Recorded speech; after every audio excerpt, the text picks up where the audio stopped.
kaldun tuuris 5. astme helistiku läbi dominant kvintsekstakordi. C-tuurist lähen G-tuuri läbi D7, aga võtan tema kvintsekstakordi, mis tähendab, et fis tuleb bassi D7-le.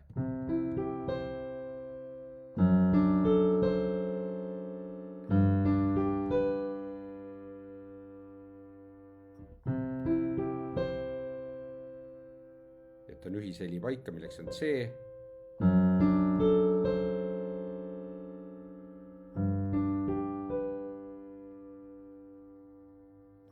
Nüüd mängin selle läbi uuesti, aga alustan kvindimeloodilist seisust. Ühineli on C.